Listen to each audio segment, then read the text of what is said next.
o Senhor me levou em espírito e me pôs no meio de um vale que estava cheio de ossos. E me fez andar ao redor deles, e eis que eram muito numerosos sobre a face do vale, e estavam sequíssimos. E me disse: filho do homem, poderão viver esses ossos? E eu disse: Senhor Jeová, tu o sabes. Então me disse: profetiza sobre estes ossos, e dize-lhes: ossos secos, ouvi a palavra do Senhor. Assim diz o Senhor Jeová a estes ossos: eis que farei entrar em vós o Espírito, e vivereis.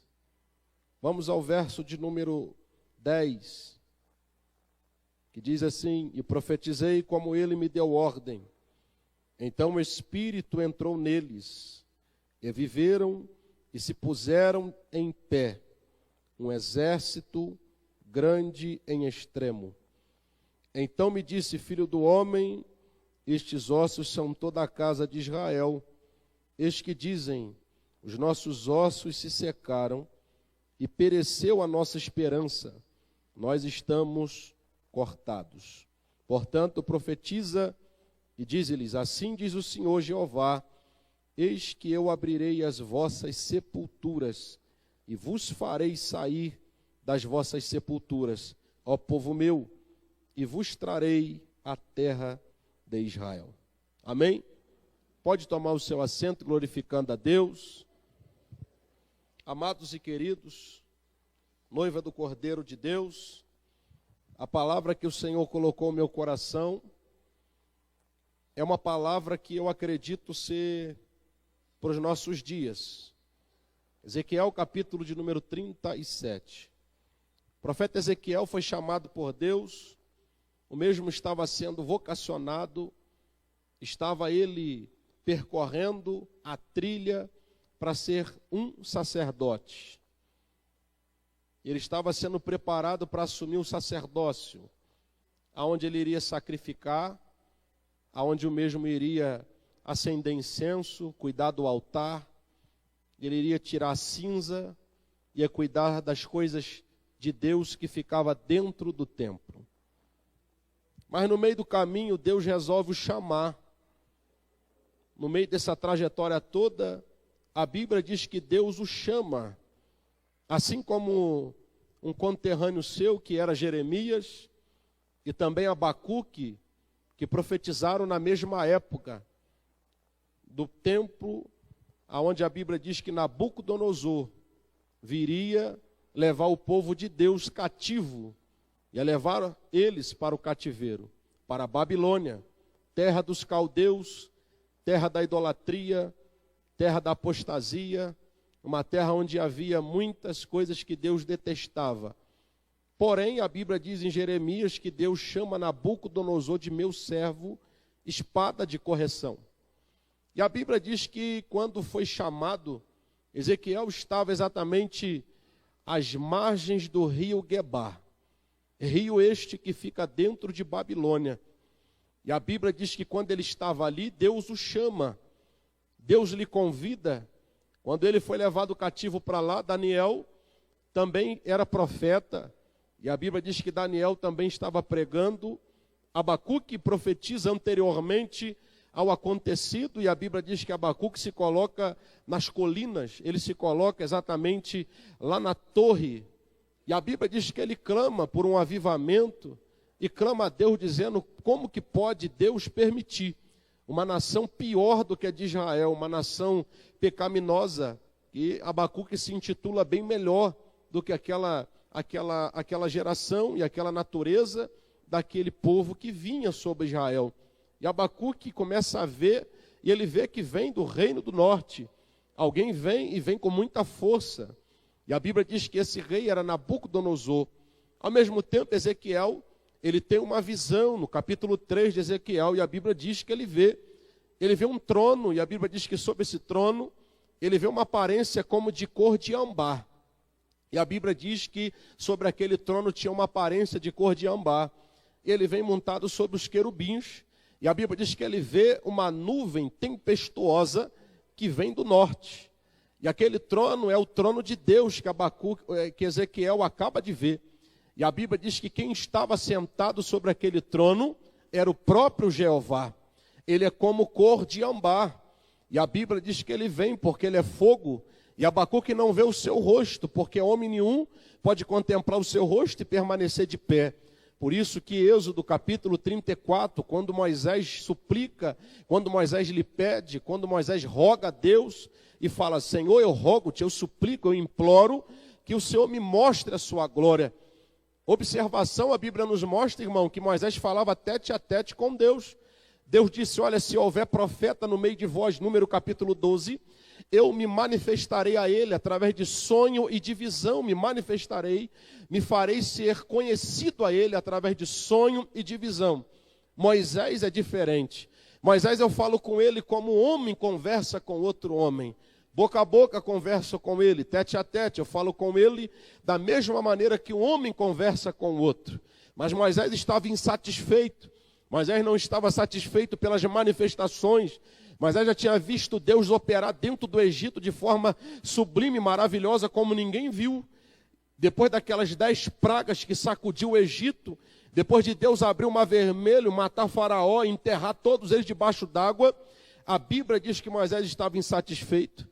Moisés já tinha visto os anjos de Deus descer, Moisés já tinha visto exatamente a glória de Deus descer sobre o monte Sinai, onde a Bíblia diz que o monte fumegava, havia relâmpago, trovão, havia uma corneta que trabalhava lá, que operava, é a mesma corneta que o apóstolo Paulo fala no Novo Testamento, em 1 Tessalonicenses, capítulo 4, versículo 16 e 17, é a mesma trombeta que a igreja vai ouvir, a trombeta que soou lá no monte Sinai, e a Bíblia diz que essa trombeta vai soar, porque Paulo diz: haverá alarido, voz de arcanjo e trombeta de Deus, e os que morreram em Cristo ressuscitarão incorruptíveis, e nós, os que ficarmos vivos, seremos transformados e vamos encontrar com o Senhor nas alturas. Essa é a mesma trombeta. É a trombeta que aparece em 1 Coríntios capítulo 15.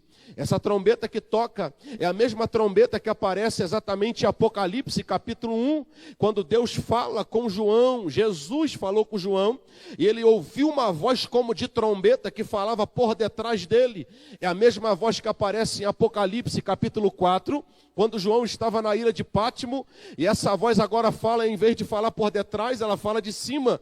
É a mesma voz como de trombeta.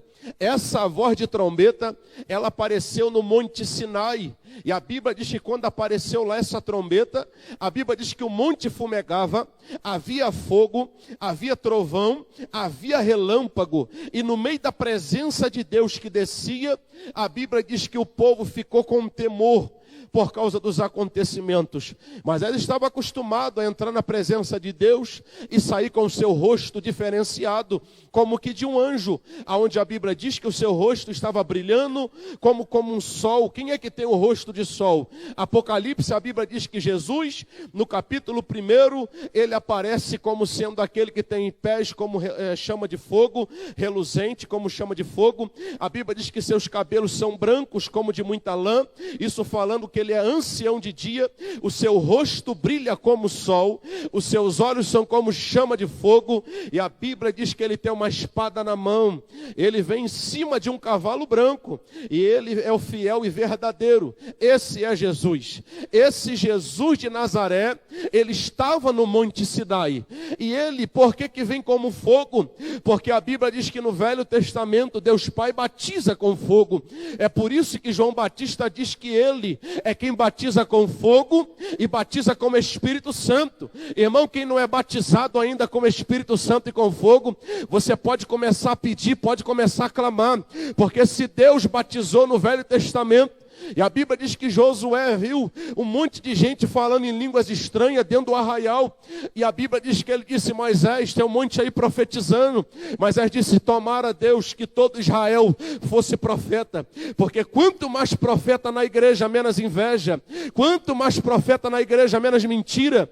Quanto mais profeta no meio da igreja, tem menos corrupção, tem menos adultério, menos fornicação. Quanto mais profeta na igreja, a igreja é mais edificada. transformada. Igreja que tem profeta, não fica nada escondido. Igreja que tem profeta é uma igreja que Deus fala na terra. E Deus quer levantar novos profetas. Chegou o período de Deus falar na terra de novo. Se você acredita, irmão, que Deus vai derramar poder, que Deus vai derramar unção, levante a sua mão para cima e peça para Deus com um brado de aleluia. Peça para Deus com um brado de aleluia e de vitória, porque Deus há de levantar profetas nessa última hora. Esse poder que descia no Velho Testamento, Ele quer descer também no Novo Testamento. A Bíblia diz, irmão, que quando Deus chamou ele, era um período caótico, período de crise, período de apostasia, período que as pessoas estavam vivendo no cativeiro. E eu quero profetizar nessa noite na sua vida. Fica ligadinho comigo aqui nessa mensagem, porque Deus vai falar com você. Deus, nessa última hora, Ele está levantando eu e você, para que nós possamos levar a palavra para aqueles que estão cativos. Deus quer começar a arrebentar com os grilhões da maldade. Deus quer começar a quebrar as cadeias que estão prendendo os homens e as mulheres no pecado, para que essas pessoas possam ser cheias do Espírito Santo. Joel capítulo 2, 28 e 29, a Bíblia diz o Senhor, que derramarei do meu Espírito sobre toda a carne, vossos filhos e vossas filhas profetizarão, os jovens terão visão e os velhos sonharão sonho. E diz Deus que naquele dia vai derramar sobre filho e filha, sobre escravo e escrava. Isto é, Deus diz lá na sua palavra que vai derramar poder nos jovens, vai derramar poder nos pré-adolescentes, vai derramar poder nos adolescentes, vai derramar poder nas crianças, vai derramar poder nos homens, nas mulheres, vai derramar poder até nos escravos e nas escravas. Deus quer pegar todos e encher do teu Santo Espírito. Você está preparado para a atmosfera que Deus quer derramar? Você está preparado para a unção de Deus divina que Deus quer derramar nessa última hora? Antes do arrebatamento da igreja, que é agora, Deus há de derramar um avivamento sobre a nossa vida. Porque a igreja precisa de um avivamento genuíno. E a Bíblia diz, irmão, que Deus começa a dar visões a Ezequiel. Ezequiel vê os querubins, ele vê seres que têm 4 tipos de rosto. Ele vê rosto de boi, rosto de águia, ele vê rosto de leão e vê rosto de homem. Ele vê que debaixo das asas dos querubins sai relâmpago, sai fogo. Ele vê que os querubins têm uma roda que está cheia de olhos, suas asas estão repletas de olhos, que representa a onisciência de Deus, representa a onipresença de Deus e representa a onividência de Deus, que Deus vê tudo. Deus é onipotente, onipresente, onisciente. Deus tem todo o poder na palma da sua mão. Deus está em todos os lugares ao mesmo tempo. E Deus tem toda a ciência na sua cabeça. Aleluia. É por isso que nós temos que ter mente de Cristo, mente transformada. Nós não precisamos, irmão, até precisamos para algumas coisas da academia. Precisamos até estudar na faculdade, sim, precisamos. Mas a ciência que vem de Deus é diferenciada. A ciência que Salomão recebeu é diferenciada. A ciência que Bezalel e Aholiabe receberam para fazer o tabernáculo é diferenciada. A ciência que Deus quer enviar, que Ele enviou sobre os discípulos para pregar a palavra dele, é diferenciada. Essa não se adquire nos livros da faculdade. Essa não se adquire na faculdade teológica. Essa só vem através do joelho, da oração, do jejum, da consagração e da súplica. E pela graça, favor imerecido de Deus, Ele escolhe e envia o dom da ciência, o dom da palavra com sabedoria. Aleluia. Você quer esse dom, irmão? Você quer esse dom? Você acredita nisso? Porque nós vivemos um período que os homens, as mulheres de Deus já não crê mais nos mistérios, já não crê mais no dom de profecia, já não crê mais nos dons de sinais e maravilha, já não crê mais no dom da fé, já não crê mais nas coisas sobrenaturais. Vivemos num período onde as coisas são tudo terrena, onde as coisas são tudo imediatista e coisas como de micro-onda, mas nós não queremos nos dobrar diante de Deus e começar a suplicar pela sua graça. E quando a gente começar a suar na oração, começar a chorar, joelho doer dentro de casa, a sua cara no pó, aonde Deus vai olhar e vai falar, agora sim que ele está todo quebrado, agora sim que ele já não tem mais força para falar, falar, agora sim, agora eu desço lá e encho ele do meu poder e da minha graça, porque o meu poder se aperfeiçoa na sua fraqueza. Assim, quando você estiver fraco, aí sim você está forte. Esse é o mistério que muitos não entendem. Quando Paulo estava fraco, é que Paulo já não tinha nem força para orar, já não tinha mais força para dobrar, mas a Bíblia diz que da fraqueza tiraram força, venceram o reino, apagaram o fogo, derrubaram até o muro. Esse é o poder, irmão, que vem através da oração, através da súplica. Deus está dizendo essa noite que quer levantar uma geração diferenciada, uma geração que no meio do caos se dobra, se rende, suplica, se humilha e que busca a presença do Nazareno. Deus quer saber nessa noite se tem alguém que tem sede dele. Deus quer saber essa noite se tem alguém que quer receber poder, se quer receber graça. Deixa eu ver se tem alguém aqui que tem sede de Deus nessa última hora. E Deus pega o profeta Daniel. A Bíblia diz que Deus leva Daniel porque vinha da linhagem real. Ele vai ficar na linhagem real lá em Babilônia. A Bíblia diz que Deus pega, enche ele de sabedoria. Dá sabedoria para os seus amigos Azarias, Misael e Ananias. A Bíblia diz que os três e Daniel, Deus enche eles de poder. Mancebos, jovens, mas eram diferenciados. Dentro de Babilônia, sistema corrompido. Sabe por que estava tão corrompido? Nabucodonosor tinha como prática invadir as terras e nações e pegar e fazer uma mistura de etnias, de povos, línguas, costumes, e queria misturar, mistificar tudo no mesmo lugar. Já viu que a igreja está ficando assim? Já viu que estão ficando ecumenismo? Estão colocando padre, macumbeiro, feiticeiro, dividindo o mesmo espaço, já reparou? Satanista, macumbeiro, muçulmano, está todo mundo lá, todo mundo estão dizendo só tem um Deus, coisa nenhuma, irmão. O nosso Deus é aquele todo-poderoso que Daniel, Azarias, Misael e Ananias disseram: olha, rei, pode lançar na fornalha, mas a estátua nós não vamos adorar. O ecumenismo estava comendo solto, todo mundo se dobrou na hora que a trombeta tocou, todo mundo dobrou diante da estátua bonita. A Bíblia diz que os mancebos não se dobraram, foram lançados lá dentro para ser queimado vivo, mas o quarto homem passeava na fornalha, o quarto homem andava na fornalha, aleluia. Aonde tem crente fiel, pode estar na fornalha, pode estar passando por aperto, pode estar no deserto, mas o quarto homem caminha com ele, o quarto homem caminha. O fogo não queimou nada, só queimou as cordas da Babilônia. Levante a sua mão que eu quero profetizar. Se você entrou aqui preso com cordas da Babilônia, essa noite o fogo de Deus, o fogo do Espírito vai queimar as cordas de Satanás e tu serás livre, porque o quarto homem está aqui. Só você que acredita, abre a sua boca e começa a cheia, mãe. Comece a adorar o nome dele. Comece a adorar o nome dele. Vai adorando o nome de Jesus. Essa noite é noite de milagre, é noite de poder, é noite de sentir a graça de Deus.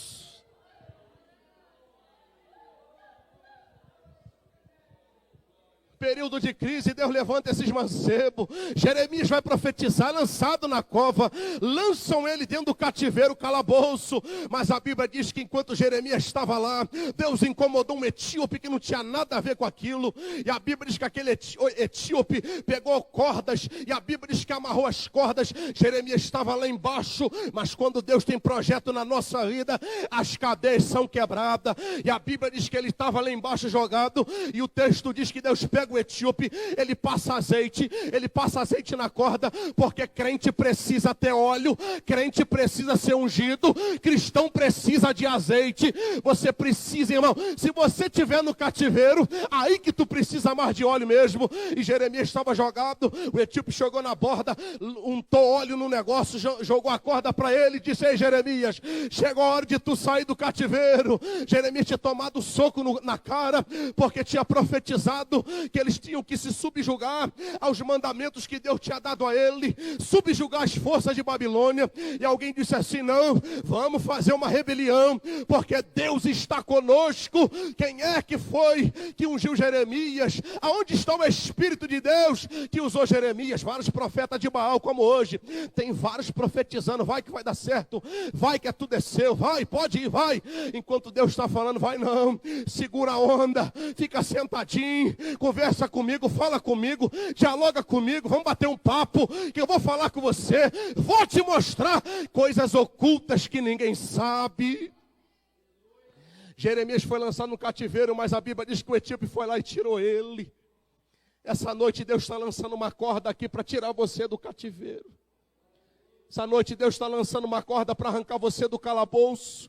Você que está vivendo aí subjugado pelo mundo, segurando pelas cordas de Satanás, as cordas do maligno, o laço do diabo, que está segurando suas pernas, está segurando teus braços, está segurando até teus lábios. Tu não consegue nem dar um glória a Deus, não consegue dar nem um aleluia para Jesus, não consegue nem orar mais, não consegue nem falar, seus joelhos já não dobram mais, está fraco, suas mãos não podem nem esticar. Essa noite o Nazareno veio te renovar. Essa noite o Nazareno veio te ungir. Essa noite o Nazareno veio te encher. Levante a sua mão, porque hoje tem uma corda de socorro. É a corda da salvação. É a corda do livramento. É a corda do livramento. Mas Deus pega Ezequiel e mostra a ele um vale. E o texto nos informa, irmão, veio sobre mim a mão do Senhor. A primeira coisa é que Ezequiel vê agora. Eu nunca vi ninguém orar e não vou ver. Eu só vi uma pessoa que está passando um vento terrível. Eu estava até no monte no dia que o camarada estava orando. Senhor, está muito fácil essa vida, Senhor, me leva para aperta mais. Eu me distanciei um pouco para cá e fiquei orando. Senhor, tem misericórdia do que ele está falando, deixa respingar nada em mim, porque não sabe o que está dizendo. Já está difícil, hoje está desviado, está bebendo, está numa prova terrível. Deus já usou alguém e falou, se tu não voltar tu vai morrer, vai perder a salvação, vai para o inferno. E ele está lá, está dizendo, ele estava no monte, irmão, um dia atrás, dizendo, está fácil, Senhor, aperta mais um pouquinho. Dei um passo para o lado e falei, Jesus, tem misericórdia, Senhor, não deixa respingar nada em mim não, cuida de mim que eu sou teu servo. Irmão, eu nunca vou ver, eu só vi essa pessoa orar, Ezequiel, e você nunca vai ver alguém falar, Senhor, me leva para o cativeiro, Senhor, me leva para o vale. Vale, irmão, significa lugar baixo, lugar inferior. Vale significa lugar de dificuldade, lugar de privação, lugar onde você fica a maior dependência divina possível, onde você não tem um braço de amigo, onde você não tem ninguém que vai te estender a mão, porque nessa hora você pega lá Mateus capítulo 4, Jesus foi levado pelo Espírito para ser tentado no deserto e lá não tinha ninguém. O Espírito levou ele lá, só tinha ele o Espírito, e a Bíblia diz que ele teve que vencer Satanás pela palavra que já estava enxertada nele. Vai ter momento na tua vida, meu amado, meu querido, meu irmão, minha irmã, jovem, vocês vão precisar, e eu também, ter a palavra de Deus, que naquele momento você só vai ter o Espírito Santo e a palavra, não vai ter mão de ninguém, não vai ter abraço de ninguém, não vai ter cobertura de ninguém,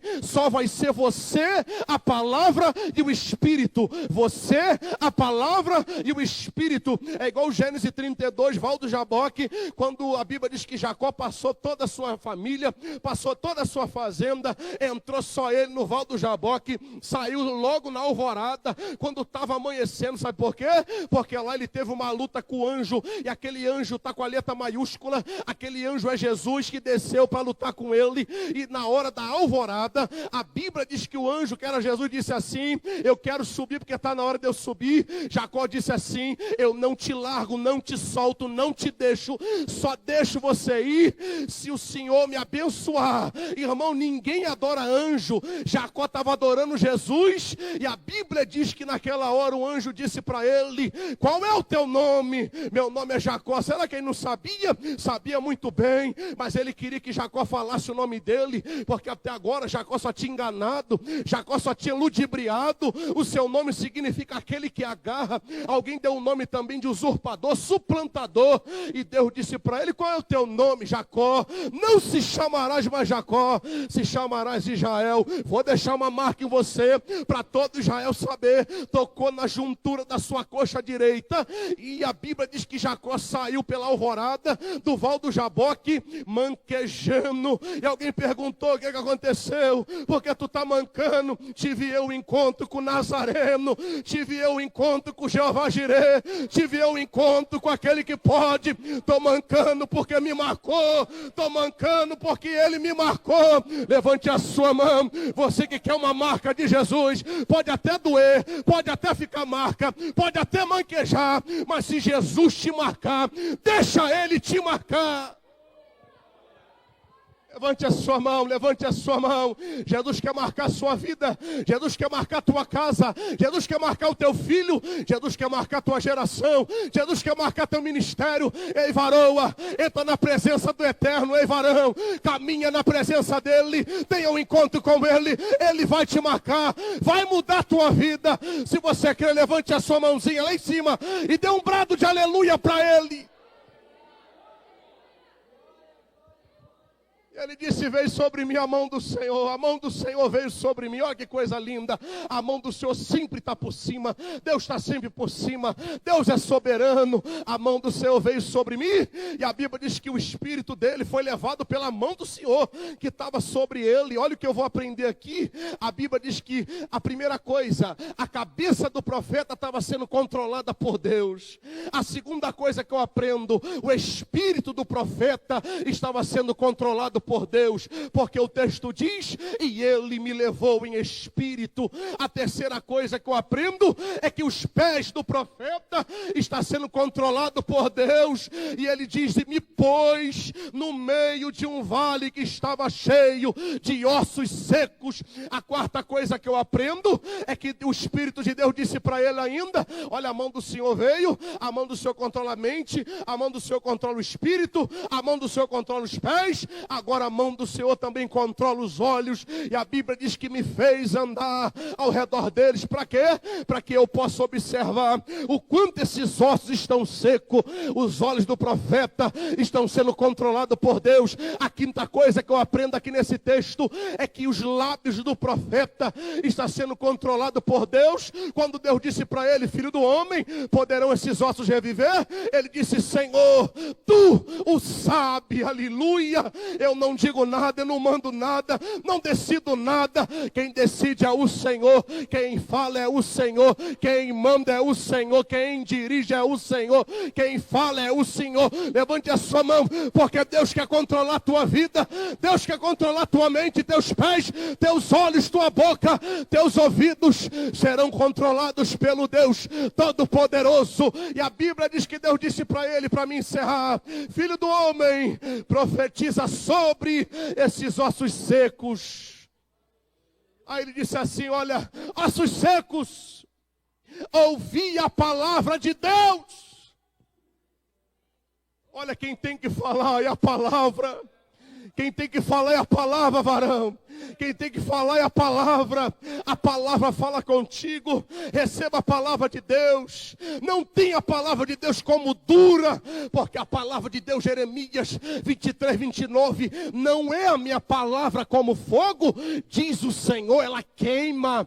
E não é a minha palavra como martelo, que esmiuça a rocha. A palavra de Deus é como martelo, e aonde ela pega, ela bate mesmo e tira um pedaço. Você pode até falar, Senhor, as palavras é muito dura, pode até ser, mas Deus está te corrigindo, porque te ama e não quer você caminhando para o inferno. Levante a sua mão e receba essa palavra nessa noite.